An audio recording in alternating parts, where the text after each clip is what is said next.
Hello, నా పేరు doctor Kareddy Sridhar Reddy. నేను స్టేప్లర్ సర్జన్. నేను టీఆర్హెచ్ హైదరాబాద్లో అవైలబుల్గా ఉంటాను. చిన్నపిల్లల్లో చూసుకుంటే అంగం ముందున్న చర్మం వెనక్కి పోకపోవడం వల్ల వాళ్ళకు రికరెంట్ యూరిన్ ట్రాక్ట్ ఇన్ఫెక్షన్స్ వస్తుంటాయి. అంతేకాకుండా మూత్రం పోసినప్పుడు ఒక బెలూన్ లాగా ఉబ్బుతూ ఉంటుంది. వాళ్ళు మళ్ళీ దాన్ని ప్రెస్ చేస్తేనే మూత్రం అనేది బయటకు వస్తుంది. దీనివల్ల ఏమవుతుందంటే ఆ లోపల ఫామ్ అయిన స్మిగ్మా అదంతా క్లీన్ చేసుకోకపోవడం వల్ల లోపలంతా స్ట్రక్ అయిపోయి వాళ్ళకంతా ఇన్ఫ్లమేషన్ స్టార్ట్ అయిపోయి అక్కడంతా ఎర్రగా అయిపోవడము, ఇచ్చింగ్, దురదలు అనపడము, నలపడం ఇట్లాంటివన్నీ చేస్తూ ఉంటారు.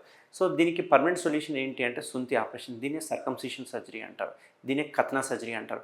ఇది మన టీఆర్హెచ్లో మనం చేసే సర్జరీ ఏదైతే ఉందో కేఎస్ఆర్ స్టేప్లర్ సర్కంసిషన్ సర్జరీ. చాలామంది చిన్నపిల్లలకు చేయడానికి భయపడుతుంటారు. బట్ మన టీఆర్హెచ్లో చిన్నపిల్లలకు సంబంధించిన స్టేప్లర్స్ కూడా అవైలబుల్గా ఉన్నాయి.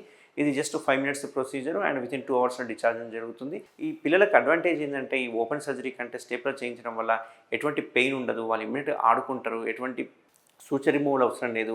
ఎటువంటి డ్రెస్సింగ్స్ అవసరం లేదు. జస్ట్ స్నానం చేయించినప్పుడు నీళ్ళు పోసి శుభ్రంగా కడిగేస్తే సరిపోతుంది. సో ఇదంతా వారం రోజుల్లో రింగు కూడా పడిపోతుంది, పిన్స్ కూడా పడిపోతాయి. కాబట్టి వాళ్ళు వారం రోజుల్లో ఫ్రీ అయిపోతారు.